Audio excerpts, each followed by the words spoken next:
तो तेहरान में पाकिस्तान और ईरानी प्रतिनिधिमंडल की बातचीत से संकेत मिल रहा है। ईरान अमेरिका में वार्ता फिर से शुरू हो सकती है।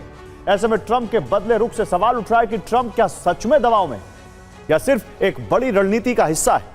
दुनिया का सबसे बड़ा हथियार सप्लायर अमेरिका आज खुद हथियारों की कमी से जूझता दिख रहा है। डिफेंस कंपनियों को प्रोडक्शन बढ़ाने के लिए कहा है। तो क्या अभी का संकट टालने के लिए ट्रंप ने वार्ता का रास्ता चुना है या ये एक बड़ा खेल है? पहले स्थायी युद्ध विराम का दिखावा, फिर पूरी ताकत से वापसी और ईरान की संपूर्ण तबाही। कई अहम वजह हैं। अमेरिका में ट्रंप के युद्ध नीति का विरोध बढ़ता जा रहा है। मध्य पूर्व के देशों की सुरक्षा करने में अमेरिका असफल साबित हुआ है। इजराइल को हथियारों की सप्लाई भी पूरी तरह से नहीं हो पा रही है। हॉर्मुज़ न खुलने से तेल के दाम बढ़ने का खतरा बढ़ता जा रहा है। दुनिया में अमेरिका के सहयोगी देश भी सहायता से किनारा कर रहे हैं।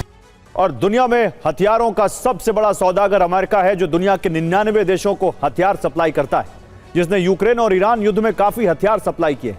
सीप्री की रिपोर्ट के मुताबिक हथियार खरीदने वालों की लिस्ट में पहले नंबर पर सऊदी अरब है, जहां अमेरिका निर्यात में से 12% हथियार सऊदी अरब खरीदता है, जिसमें सबसे ज्यादा डिमांड में कॉम्बैट एयरक्राफ्ट और मिसाइल है। दूसरे नंबर पर यूक्रेन है, जिससे कुल सप्लाई में से 9.5% हथियार अमेरिका ने बेचे हैं, जिसमें एयर डिफेंस और गाइडेड बॉम्ब की बड़ी खेप है। इसके बाद जापान को भी अमेरिका कुल सप्लाई के करीब 9% हथियार बेचता है, जिसमें F-35 लाइटनिंग जेट और अब्राम्स टैंक शामिल है। इसके बाद कतर का नंबर आता है, जिसे अमेरिका ने करीब 7.5% हथियार बेचे, जिसमें सबसे ज्यादा कॉम्बैट एयरक्राफ्ट कतर ने खरीदे। 5वें नंबर पर ऑस्ट्रेलिया है, जिसने कुल निर्यात में 5.5% हथियार खरीदे हैं, जिसमें F-35 जेट, सबमरीन्स और मिसाइल्स शामिल हैं। अब समझिए अमेरिकी हथियारों के सबसे बड़े खरीदार कौन हैं, जिसमें यूरोपीय देश पहले नंबर पर आते हैं। पूरे यूरोप में अमेरिका अपने प्रोडक्शन का 38% हथियार बेचता है। दूसरे नंबर पर मध्य पूर्व के देश हैं, जो 33% हथियार अमेरिका से खरीदते हैं। इसके बाद एशिया ओशिनिया के देश हैं, जहां कुल सप्लाई का 26% हथियार अमेरिका बेचता रहा है। इसी तरह लैटिन अमेरिकी देशों को 2% और अफ्रीका में 1% हथियार अमेरिका बेचता है। पैट्रियट सहित बाकी डिफेंस सिस्टम की मिसाइलों का जखीरा खत्म होने के कगार पर है। इजराइल अरब देशों ने अपनी 75% से ज्यादा इंटरसेप्टर मिसाइलों को इस्तेमाल कर लिया है। अमेरिका पर अपने सैन्य ठिकानों की सुरक्षा का भी दबाव है। ऐसे में मध्य पूर्व में हथियारों की कमी हो रही है। यूक्रेन और मध्य पूर्व में लगातार हथियार सप्लाई से अमेरिका के वॉर रिजर्व में गिरावट आई है। वो 4 बड़ी कंपनियां हैं। लॉकहीड मार्टिन F-35 विमान और मिसाइल सिस्टम बनाती है।